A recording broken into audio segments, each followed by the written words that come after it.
So hey there, how you doing? I thought I'd do a quick little video on Turo and Turo related items.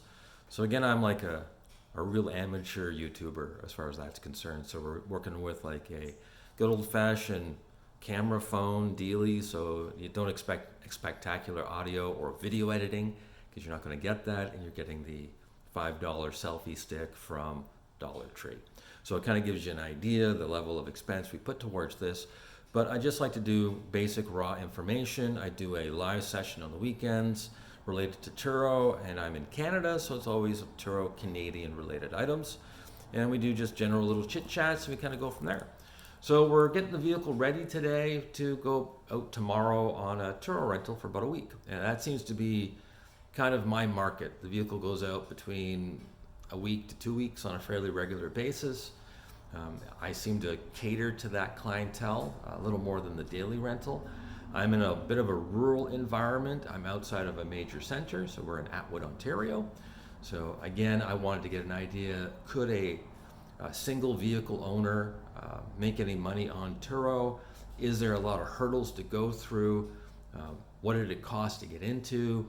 What type of income can I make with it?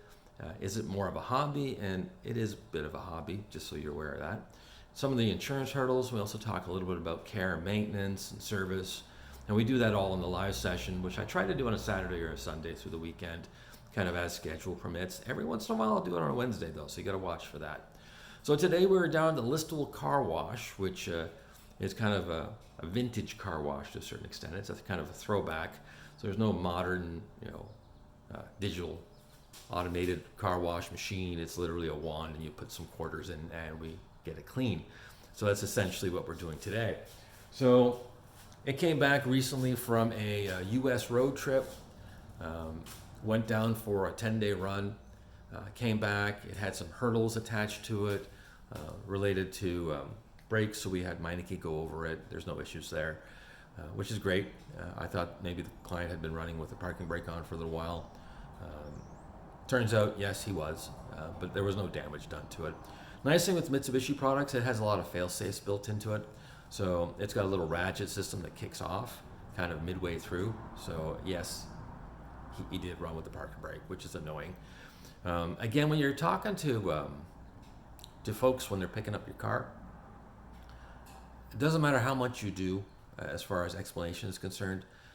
It's always going to be a tricky little item because they just don't understand the vehicle, or there's a language barrier, or there's just a lack of understanding or experience when it comes to driving a vehicle. And you have to be aware of that when you're doing Turo, because you get an awful lot of new drivers, and you get an awful lot of questionable moments, which is why you should put a GPS system in, just so you get an idea. So that's what we're doing today. Please check out my live sessions. I do greatly appreciate it. Thumbs up would be wonderful. And again, that's where we talk about insurance, maintenance, care, repair, and things along that line. Now let's take a quick little look at my Outlander. And I do apologize. Again, you've got your $5 selfie stick there. So it's a 7-passenger unit. We'll go around here.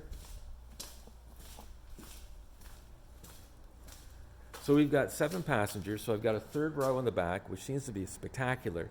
I get that I don't want a minivan crowd, or I'm going on a long tour or a trip in Canada.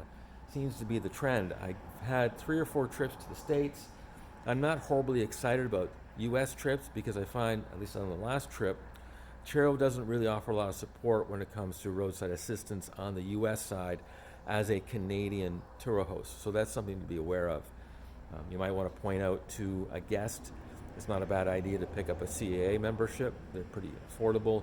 If you're going to go for a 2-week trip down the States, it's well worth the 70 or 80 bucks Canadian to be able to get you a fast service and fast response. So that's something to think about from that standpoint. My vehicle has about 160,000 kilometers off it. It just came off Mitsubishi warranty. I bought it at a wholesale price about a year ago. I probably paid a little too much for it, and I was replacing a PT Cruiser at the time, so you kind of give you an idea where I was benchmark. At the time I thought, well, I'll get a vehicle that'll fit Turo. Plus I really like these Outlanders. The V6 GT is what I would lean towards when you're shopping for these. So if you're going into a Mitsubishi product and you're looking at the Outlander, the 4-cylinder is a CVT, very Nissan-ish as far as that's concerned, as far as reliability and transmission is concerned. Are they huge issues? No, but the potential problem is there on a used one. And if you can find a GT, it uses a standard gear-driven transmission. So it's a nice unit. It's solid. I think it's borrowed out of the truck line. It's got good towing capacity. Not that we do any towing with it, but it just means it's a little overbuilt for its application. The V6 on it is a V6 that they've been building for like 20 years. So it's bulletproof. So it's one of those Japanese engines that just don't die.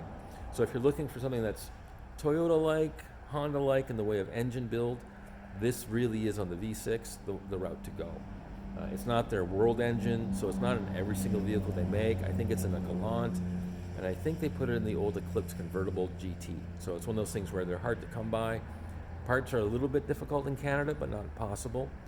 Service-wise, disc brakes all the way around, very easy to maintain.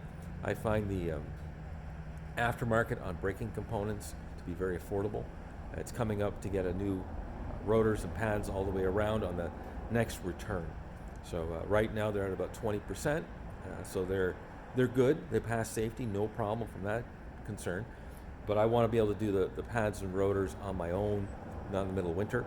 And I like the idea of getting in there before things are broken, so I can service the brakes, lubricate everything without having to worry about having that pad on rotor contact. It's cheaper for me to buy a set of rotors than it is to have the old ones machined. Plus I'm dealing with rotors that are true. I don't have to worry about that from that standpoint. Gives me a chance to upgrade a little bit as well, so I might go with something like a coated rotor for the Canadian market. Great for winter, they don't rust and corrode, so that's where we're on that. Next oil change is coming up in about 3,000, 4,000 kilometers. So again, depending on the distance that this particular client does, it may be coming due for an oil change as well. At that point, we're about the 165, 170 range, which means I'm probably going to do a transmission service as well, which is just a drain and fill. I might do the filter, and that might be something we'll do a video on. Again, very easy to do on this transmission because it's not a CVT. Very simple, not complicated. So again, stuff you could do on your own in your driveway. If you've got a moderate level of skill, in other words, if you can do an oil change, you can probably do a transmission service. Not that difficult. It's coming up probably for a good cut and polish or do a mop on the paint. We'll probably do that in the fall. So that kind of gives you an idea. But let's take a little closer look. So on the back, which is kind of what I like, I put my key box, which a lot of folks ask about. So it's actually mounted into the tail end here. So it's actually physically attached. And then when we open it, you can see we've got ourselves a little combination lock along with a standard lock. So, and I put this in my storage facility, which is where I keep the vehicle. So they have a keypad access to get into the storage facility. Then they have to get into the lockbox to get the key for the car. So again, I can do a point-to-point vehicle drop-off without having to worry about being there. Also, a lot of clients have really weird schedules out here. That's what I've found. So sometimes they will pick them up at 5 in the morning or 11 o'clock at night. Again, it's one of those things where it just makes it easier for the client. Plus, I do a pretty comprehensive photo session prior to it going out. So really most of the hurdles, and I'm pretty straightforward on my photos as well. This is not a brand new car, so there are some scratches and nicks and dings on it. So I make that really clear as far as the Turo rental is concerned. And for the most part, most people are picking it up to go on a trip, and they kind of go, oh, okay, well, I don't have to worry about if it gets a little chip or a mark. It's not that big of a deal to me. I put aside a little budget with each rental of about 10%. What I make goes into a little kitty for doing things like paint correction and little scratches and nicks and dings and things along that line.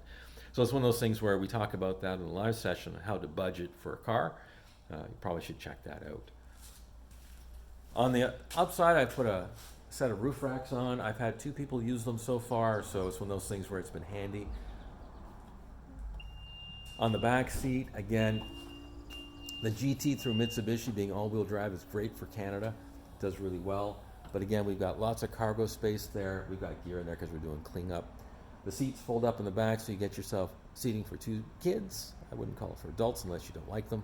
But 2 teenagers will fit okay back there, which is great if you're doing a little road trip. So that's my little Outlander GT. Again, I'm going to do a full walk around at some point. I think I did about a year ago on this. with kind of a product review. So you might want to check that out. Thank you very much for checking out my videos. I do greatly appreciate it. Have a pleasant and enjoyable day.